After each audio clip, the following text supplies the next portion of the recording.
हाँ तो बच्चों, कूलम्ब्स लॉ के बाद हमने कुछ न्यूमेरिकल करे थे और इन न्यूमेरिकल्स को करने के बाद जो हमारे पास आज का टॉपिक है वो आज का टॉपिक है आपका continuous CONTNUOUS continuous charge distribution. ठीक है, NCERT का ही टॉपिक है ये, बस थोड़ा सा आपको समझना है।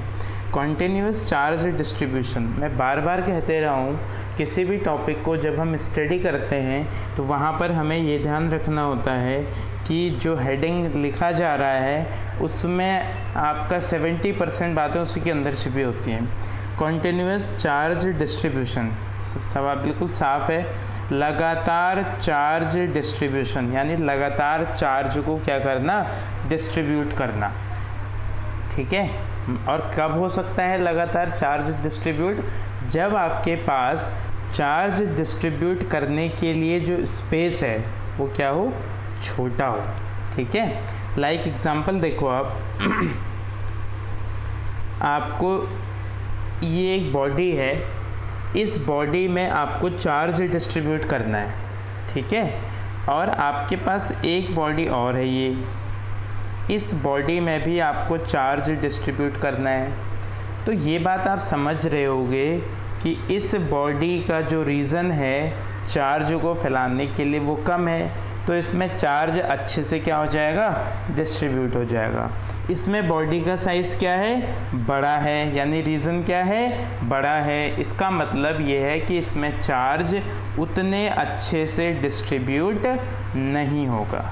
ठीक है, कहने का मतलब ये है, कंटिन्यूअस चार्ज डिस्ट्रीब्यूशन का मतलब होता है वो रीज़न जिसमें चार्ज अच्छे से डिस्ट्रीब्यूट हो सके, या फिर हम ऐसा बोल सकते हैं कि ऐसा स्पेस जिसमें चार्ज अच्छे से डिस्ट्रीब्यूट हो सके, उसे क्या बोलते हैं, कंटिन्यूअस चार्ज डिस्ट्रीब्यूशन। अब आप खुद सोचो ना, इन दोनों में से कंटिन्यूअस चार्ज डिस्ट्रीब्यूशन को डिफाइन कौन करेगा अच्छे से, ये वाला करेगा। क्यों? क्योंकि इसका जो शेप है, साइज़ है, वो छोटा है, तो इसमें बहुत अच्छे से चार्ज क्या हो जाएगा, डिस्ट्रीब्यूट हो जाएगा, है ना। तो बिल्कुल साफ है, ऐसा स्पेस मतलब एक ऐसा रीज़न, ये एक ऐसा क्षेत्र जिसमें चार्ज बहुत अच्छे से डिस्ट्रीब्यूट हो सके या चार्ज को स्पेस किया जा सके, उसे बोलते हैं कंटिन्यूअस चार्ज डिस्ट्रीब्यूशन। क्लियर हो गया? आपको क्या समझना है, एक ऐसा रीज़न मीन्स क्षेत्र, एक ऐसा रीज़न, ठीक है, जिसमें चार्ज कम स्पेस में हो, क्योंकि कम स्पेस में होगा तभी चार्ज अच्छे से क्या हो पाएगा, डिस्ट्रीब्यूट हो पाएगा। तो ऐसे रीज़न का नाम हम क्या रखते हैं, कंटिन्यूअस चार्ज डिस्ट्रीब्यूशन। अब डिस्ट्रीब्यूशन का मतलब समझ रहे हो ना, चार्ज को हमने ऐसे नहीं फैला देना है कि हमारे काम का ही ना रहे, चार्ज को ऐसे फैलाना है कि चार्ज डिस्ट्रीब्यूट भी हो जाए और हम उसका यूज़ भी कर पाएँ। तो इसमें चार्ज का जो डेंसिटी रहे, तुम आप खुद सोचो, इसमें ज़्यादा है ना स्पेस, और इसमें स्पेस क्या है, कम।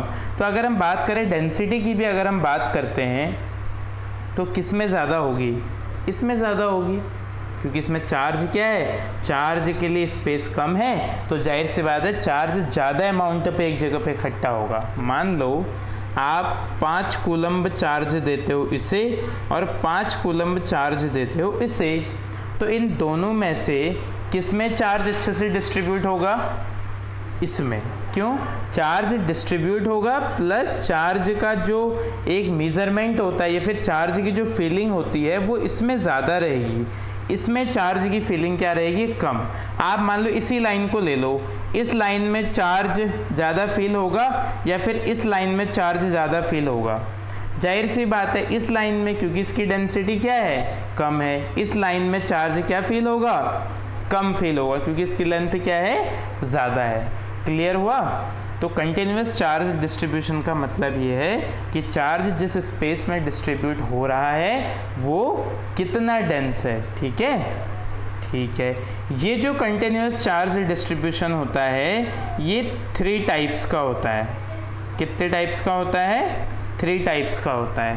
पहला होता है आपका लीनियर चार्ज डेंसिटी, मतलब LCD, लीनियर चार्ज डेंसिटी। अब लीनियर से समझ में आ रहा है, अगर कहीं पर ऐसा देखा जाए कि चार्ज लीनियरली डिस्ट्रीब्यूट हो रहा है, कैसे डिस्ट्रीब्यूट हो रहा है, लीनियरली डिस्ट्रीब्यूट हो रहा है, तो ये जो लीनियर लाइन हमने बना रखी है, इसके पर यूनिट लेंथ में, इसमें क्या है, ये इसकी टोटल लेंथ है, मान लो इसकी टोटल लेंथ है 10 मीटर, और इस 10 मीटर का अगर एक बहुत स्मॉल हिस्सा करूं तो वो होता है 0.1 मीटर, मान लिया मैंने, ठीक है। अब ये जो 10 मीटर का वायर है, इसकी सबसे स्मॉल लेंथ, मतलब अगर मैं इसको कट करूं ऐसे ऐसे ऐसे ऐसे कट करूं, तो सबसे स्मॉल जो लेंथ आएगी वो 0.1 मीटर आएगी। तो ये 0.1 मीटर इसकी पर यूनिट लेंथ हो गई। ये 0.1 मीटर मिला के आप पूरा 10 मीटर का क्या बना सकते हो, वायर। तो इस वायर पर यूनिट का मतलब समझ रहे हो ना, स्मॉलेस्ट जितना भी हम कर सकते हैं। तो पर यूनिट लेंथ में जितना चार्ज डिस्ट्रीब्यूट होगा, मान लो मैंने इसे 7 कूलम चार्ज दिया, इस लाइन को मैंने कितना कूलम चार्ज दिया, 7 कूलम, तो इस लाइन की पर यूनिट लेंथ में ये 7 कूलम चार्ज क्या हो जाएगा, डिस्ट्रीब्यूट हो जाएगा, ठीक है। तो पर यूनिट लेंथ में ये जो चार्ज डिस्ट्रीब्यूट होगा उसे बोलते हैं लीनियर चार्ज डेंसिटी। क्या बोलते हैं, लीनियर चार्ज डेंसिटी। क्लियर हो गया। Linear charge density is denoted by lambda, किससे दिखाते हैं, लैम्डा से, और लैम्डा का फॉर्मूला होता है lambda equals to Q/L। Linear charge density equals to Q/L। देखो यहाँ से भी समझ में आ रहा है, फिजिक्स में अपॉन में जो कुछ भी होता है वो हमेशा किस में लिया जाता है, लीनियर में। तो जो अपॉन में होता है वो हमेशा किस में लिया आता है, पर यूनिट में। तो अपॉन में लेंथ है, तो पर यूनिट लेंथ में जितना चार्ज होगा, मैंने बोला ना ये 7 कूलम चार्ज आपने पूरे वायर को दे दिया, इस वायर की पर यूनिट लेंथ यानी 0.1 मीटर लेंथ में जितना चार्ज आएगा वो क्या कहलाएगी, इसकी लीनियर चार्ज डेंसिटी। आप समझ गए, आप क्या समझ गए, सर कंटिन्यूअस चार्ज डिस्ट्रीब्यूशन का पहला टाइप होता है linear charge density.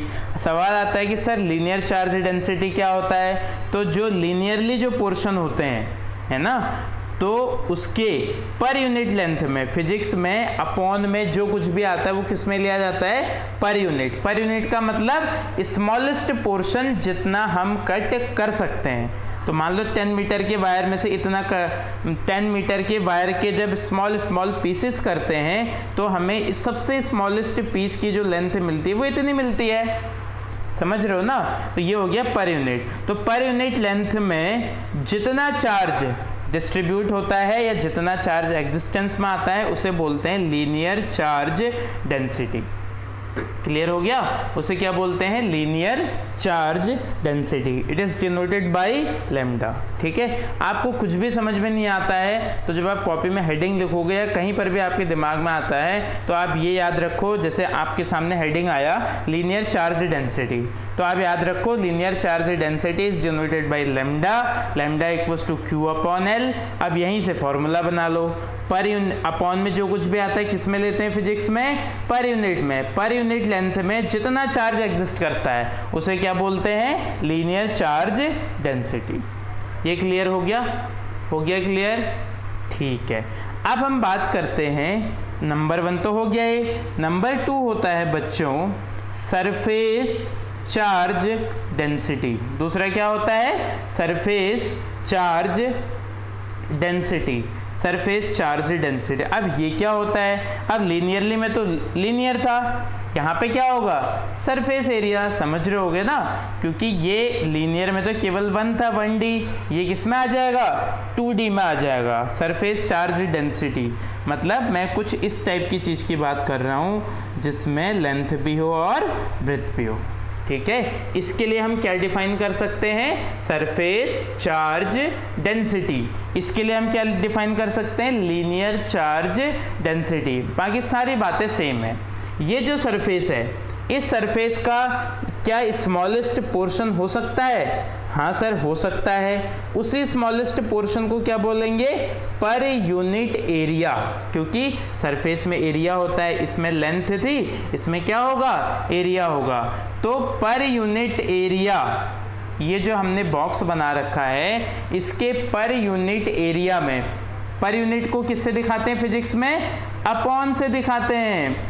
Area, per unit area में जितना चार्ज आएगा, पर यूनिट एरिया में, ये किसके लिए लगाते हैं फिजिक्स में? अपॉन का मतलब क्या होता है? Per unit. Per unit area में जितना चार्ज एग्जिस्ट करेगा उसे बोलते हैं surface charge density. It is denoted by what? Sigma. जैसे हिंदी का आधा ना होता है, आपको वैसे बनाना है। It is denoted by sigma. Sigma कैसे बनाना है आपको? ऐसे, हिंदी का आधा ना। क्लियर हुआ? तो आपके सामने टॉपिक आया सरफेस चार्ज डेंसिटी, आपने सीधे सीधे लिख दिया sir it is denoted by sigma and it is defined as sigma equals to Q upon A. यहीं से डेफिनेशन बन जाती है।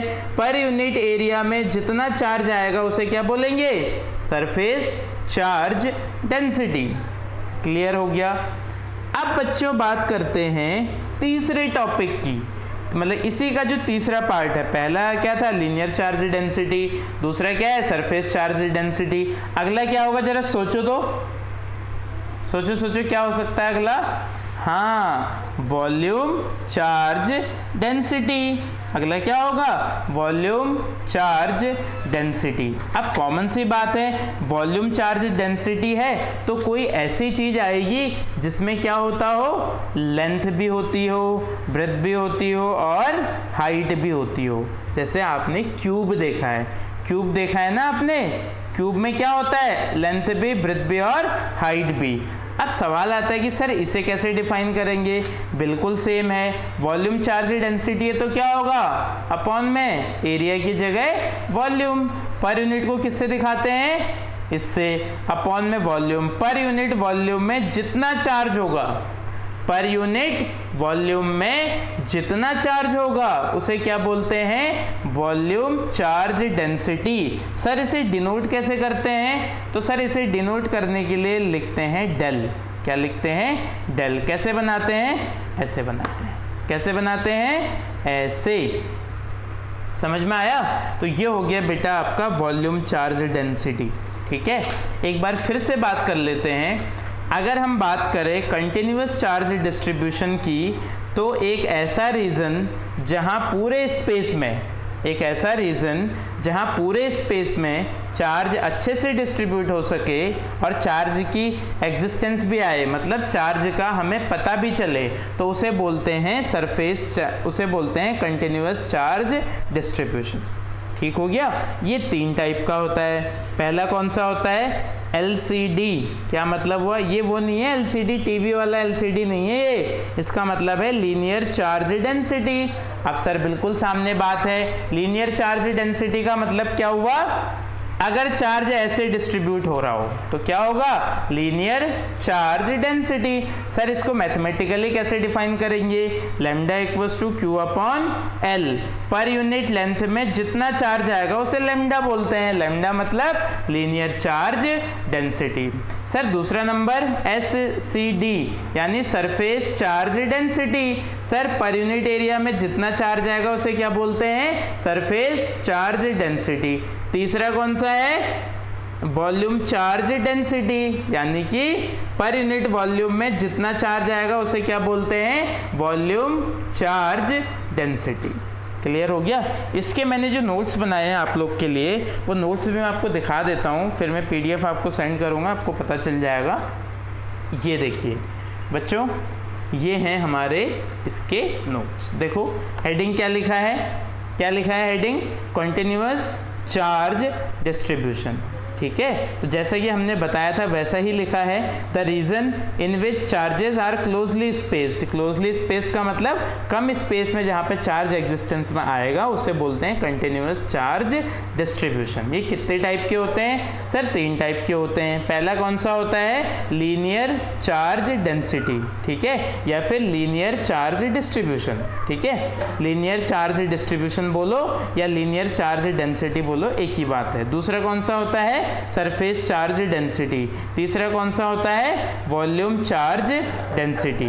अब पहले मैंने आपको बताया था लीनियर चार्ज डेंसिटी क्या होता है? It is defined as the charge per unit length of linear charge distribution. मतलब अगर कहीं पर लीनियरली चार्ज डिस्ट्रीब्यूट हो रहा हो तो पर यूनिट लेंथ में जितना चार्ज होगा, बताया था अभी आपको, इसको लैम्डा से डिनोट करते हैं। Lambda equals to Q upon L. Upon में जो आता है वो किस में लिया जाता है? फिजिक्स में किस में लिया जाता है? पर यूनिट में। तो पर यूनिट लेंथ में जितना चार्ज होगा उसे क्या बोलेंगे? लीनियर चार्ज डेंसिटी, ठीक है। इसके एसआई यूनिट क्या होते हैं? कूलम्ब पर मीटर। आप डेंसिटी बोलो, आप डिस्ट्रीब्यूशन बोलो, बात एक ही है। अब डेंसिटी इसलिए बोल देते हैं क्योंकि डेंसिटी थोड़ा सा ज़्यादा डिफाइंड होता है। दूसरा कौन सा है? दूसरा है बच्चों आपका SCD, सरफेस चार्ज डेंसिटी। इसमें भी वही है, it is defined as the charge per unit surface, ठीक है। पर यूनिट सरफेस में जो चार्ज होता है उसे क्या बोलते हैं? Surface charge density. इसे इससे डिनोट करते हैं। इसके ऐसा यूनिट क्या होती है? कूलम्ब पर मीटर स्क्वायर। तीसरा है वॉल्यूम चार्ज डेंसिटी। तो पर यूनिट वॉल्यूम में जितना चार्ज होता है उसे क्या बोलते हैं? Volume charge density. ये डेल है बच्चों, क्या है? डेल से डिनोट करते हैं। इसकी यूनिट क्या होगी? कूलम्ब पर मीटर स्क्वायर। यूनिट देखो यहीं से बन जाती है, क्योंकि यूनिट कूलम और सरफेस की यूनिट सरफेस एरिया की मीटर स्क्वायर, क्योंकि यूनिट कूलम, वी की यूनिट मीटर क्यूब। क्लियर है? तो ये टॉपिक हो गया हमारा कौन सा वाला? Continuous charge distribution. कितने टाइप का होता है सर? Linear charge density. दूसरा कौन सा होता है सर? Surface charge density. तीसरा कौन सा होता है सर? सरफेस चार्ज डेंसिटी के बाद तीसरा कौन सा होता है? Volume charge density. क्लियर हो गया? पक्की बात? अच्छा, आप डेंसिटी बोलो, थोड़ा सा ज़्यादा डिफाइन होता है, ठीक है। क्लियर है? हाँ तो बच्चों, अब जो हमारा अगला टॉपिक है वो बहुत ज़्यादा इम्पोर्टेंट भी है, ठीक है, और इस टॉपिक से ही बहुत सारे नए नए टॉपिक्स बन जाते हैं, ठीक है। तो इसको हम देखते हैं आज। तो टॉपिक जो है वो हमारा है इलेक्ट्रिक फील्ड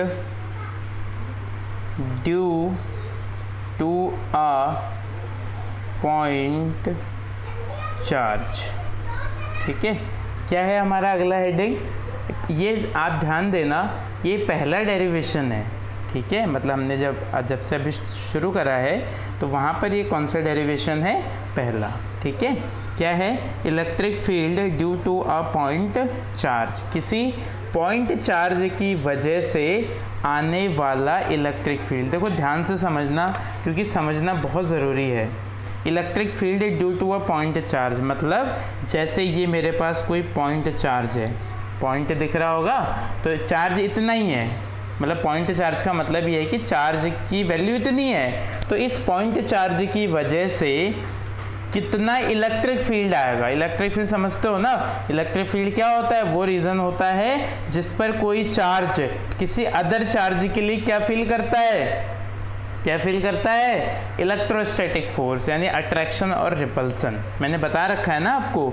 जैसे ये मान लो एक यहाँ पर चार्ज है, क्या है? चार्ज है। मान लो इस चार्ज की रेंज ये है, ठीक है। रेंज का मतलब समझ रहे हो? ये इस चार्ज को कोई भी दूसरे चार्ज के लिए अट्रैक्शन या रिपल्सन, मान लो ये पॉजिटिव है, अब मान लो यहाँ पर कोई नेगेटिव है, तो क्या इस पॉजिटिव को इस नेगेटिव की कोई फीलिंग आएगी? बिल्कुल नहीं आएगी, क्योंकि ये इसकी रेंज से क्या है? बाहर है। तो फिजिक्स में हम इसे बोलते हैं कि ये इलेक्ट्रिक फील्ड से क्या है? बाहर है। यही चार्ज अगर यहाँ आ जाए उठ के, यही चार्ज उठ के अगर यहाँ आ जाए, तो अब ये पॉजिटिव इस नेगेटिव को क्या करने लग जाएगा? अट्रैक्ट। इसी को तो बोलते हैं इलेक्ट्रिक फील्ड। ये रीज़न है ये क्या है, एरिया रीजन है जिसमें ये चार्ज इस चार्ज के लिए क्या फील कर रहा है, attraction. This is called what, electric field.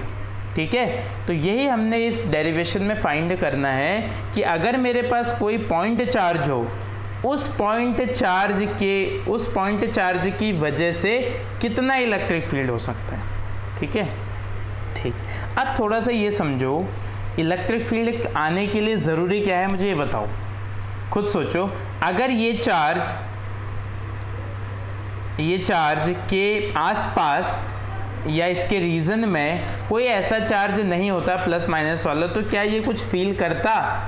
बिल्कुल नहीं करता। इसका मतलब साफ है कि इलेक्ट्रिक फील्ड को फील करने के लिए, इलेक्ट्रिक फील्ड को क्या करने के लिए, फील करने के लिए जो चार्ज हम ले रहे हैं उससे कुछ डिस्टेंस पर कोई दूसरा चार्ज भी होना चाहिए, तभी तो हमें पता चलेगा कि हाँ इसे अट्रैक्ट कर रहा है या फिर क्या कर रहा है, रिपेल कर रहा है। आप खुद सोचो कैसे पता चलेगा। ये चार्ज जो है, इस चार्ज के लिए अट्रैक्शन या रिपल्सन फील करे, ये भी एक पॉइंट चार्ज है और ये भी एक पॉइंट चार्ज है। ठीक है, तो मान लो आप करते हैं डेरिवेशन, यहाँ पर एक पॉइंट चार्ज है Q। क्या है, पॉइंट चार्ज है Q। इस पॉइंट चार्ज से कुछ डिस्टेंस पर, इस पॉइंट चार्ज से कुछ डिस्टेंस जैसे r डिस्टेंस पर एक दूसरा चार्ज है Q0। क्या है, Q0।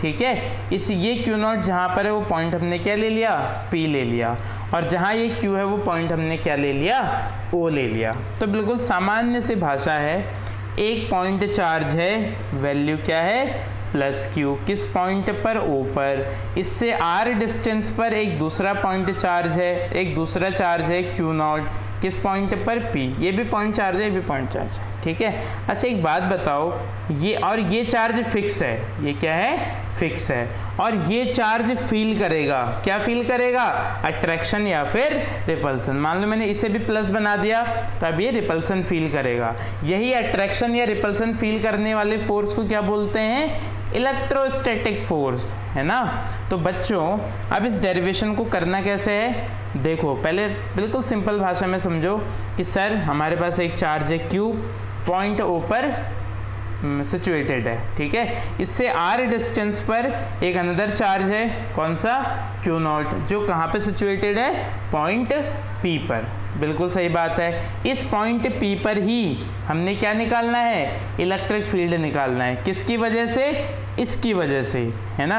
अच्छा ये बात तो आप समझ रहे होगे कि अगर यहाँ पर इलेक्ट्रिक फील्ड निकालना है तो जाहिर सी बात है ये चार्ज कहीं ना कहीं इसके रीजन में आ रहा होगा, जो रीजन में बोल रहा था ना उसमें आ रहा होगा। ठीक है, इसका नाम हम रख देते हैं पॉइंट चार्ज और इसका नाम हम रख देते हैं टेस्ट चार्ज।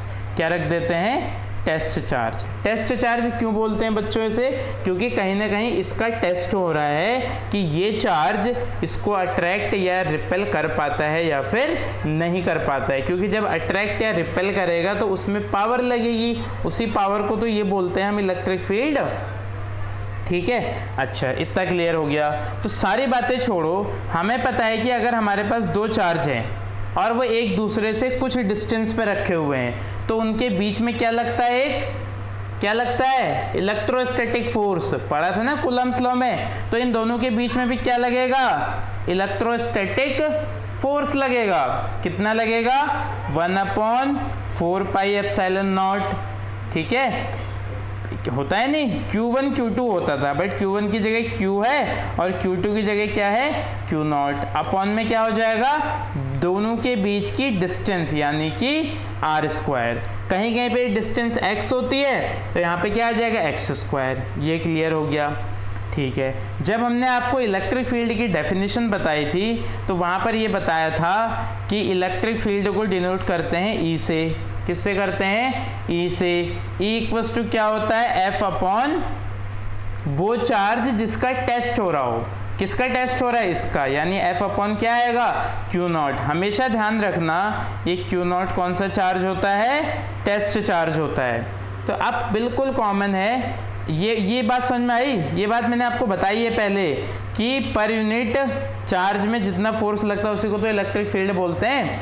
यहाँ से F क्या आ जाएगा, F की वैल्यू निकालो तो ये E इधर आ जाएगा, ई क्यू नॉट आ जाएगा। अब इसे बना लो इक्वेशन सेकेंड और इसे बना लो इक्वेशन फर्स्ट। इन दोनों को कंपेयर करो, F और F तो गए, क्या बचा, यहाँ से क्या बचा, ई क्यू नॉट बचा, और यहाँ से क्या बचा, 1/4 pi epsilon naught Q naught upon R square. सही हो गया। तो क्यू नॉट से क्यू नॉट कैंसिल, क्या आ गया, equals to 1/4 pi epsilon naught Q upon R square. हो गया सर यही तो है डेरिवेशन, यही है। ये क्या है, इलेक्ट्रिक फील्ड है, नहीं है, किस चार्ज की वजह से, ये कहां पर, यहां पर। समझे मेरी बात। तो ये डेरिवेशन है आपका electric field due to a point charge. ठीक है। अब मेरी एक बात ध्यान से सुनो, फिजिक्स में जब हम कोई भी डायग्राम बनाते हैं तो हम क्या सोचते हैं कि ये डायग्राम या फिर ये जो भी हम बना रहे हैं ये कहीं ना कहीं कहाँ एग्जिस्ट करता है, स्पेस में। स्पेस समझते हो ना, अरे ये जो यूनिवर्स है, इस यूनिवर्स में कोई जगह उठा लो, उसे क्या बोलेंगे, स्पेस बोलेंगे। और स्पेस में क्या होता है, एक्स एक्सिस होती है, वाई एक्सिस होती है और जेड एक्सिस होती है। 3 एक्सिस होती नहीं होती स्पेस में।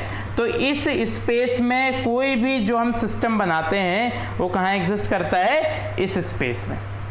ठीक है, अब समझ में आ गया होगा। इसके जो मैंने नोट्स बनाए वो आपको मैं दिखा देता हूँ, फिर आप लोग उसे लिखोगे आराम से। ये थोड़ा सा मूव हो गया, कोई बात नहीं। देखो क्या लिखा है, electric field due to a point charge. किसी पॉइंट चार्ज की वजह से क्या निकालना है, इलेक्ट्रिक फील्ड। क्या करेंगे उसके लिए, किसी पॉइंट चार्ज की वजह से इलेक्ट्रिक फील्ड निकालने के लिए क्या करते हैं, in order to get required electric field we consider the following system. देखो एक एक्स एक्सिस है, एक वाई एक्सिस है और एक कौन सी एक्सिस है, जेड एक्सिस है। यहाँ पर एक चार्ज रखा हुआ है, कौन सा, क्यू। किस पॉइंट पर, ओ पर, जैसे मैंने बताया था। इससे आर डिस्टेंस पर एक पॉइंट है P, वहां पर कौन सा चार्ज है, Q नॉट। इसे क्या बोलते हैं, टेस्ट चार्ज। बोलते हैं नहीं बोलते हैं। तो अब हमने क्या करना है, इस पॉइंट P पर इलेक्ट्रिक फील्ड निकालना है। देखो इन्होंने भी साफ लिखा है, we have to find electric field at point P। अब देखो एक चार्ज ये है और एक चार्ज ये है। दो चार्जेस जब एक दूसरे से कुछ डिस्टेंस पे होते हैं तो वो एक दूसरे पे कौन सा फोर्स लगाते हैं, कूलम्बिक फोर्स लगाते हैं। कौन सा वाला, F वाला। F equals to 1/4 pi epsilon naught Q naught upon R square. ये आर कैप क्यों बना रखा है, पोजीशन को बताने के लिए, क्योंकि स्पेस में कोई भी चीज कैसे डिफाइन करते हैं, पोजीशन से। ये अगर मैं इसको वेक्टर फॉर्म में न लिख के सिंपल फॉर्म में लिखूं, यानी इसका मैग्नीट्यूड लिखूं, तो ये हो जाएगा 1/4 pi epsilon naught Q upon R square. ठीक हो गया, चलो बढ़िया हो गया। इस चीज के बाद अब वो पता चल गया। फिर मैंने क्या बताया था, electric field at point P। Point P पर इलेक्ट्रिक फील्ड कैसे, इलेक्ट्रिक फील्ड यहीं पर तो आएगा, इसी पॉइंट P पर क्या आएगा, equals to F upon Q naught. अब ये जो है F की वैल्यू पीछे निकाली थी, याद करो, वो उठा के यहाँ रख दी मैंने। यहाँ रख दी तो 1/4 pi epsilon naught Q naught upon R square. Q naught से क्यू नॉट क्या हो गया, कैंसिल। आप ऐसे कर लो या जैसे मैंने समझाया था वैसे कर लो, कोई प्रॉब्लम नहीं है। E equals to 1/4 pi epsilon naught Q upon R square. ये क्या है, इलेक्ट्रिक फील्ड है। ये आपका डेरिवेशन हो गया, सही हो गया। अच्छा, इस वाले डेरिवेशन के बाद हमारे पास एक हल्का सा हेडिंग और बचता है। वो हेडिंग है electric field due to system of charges.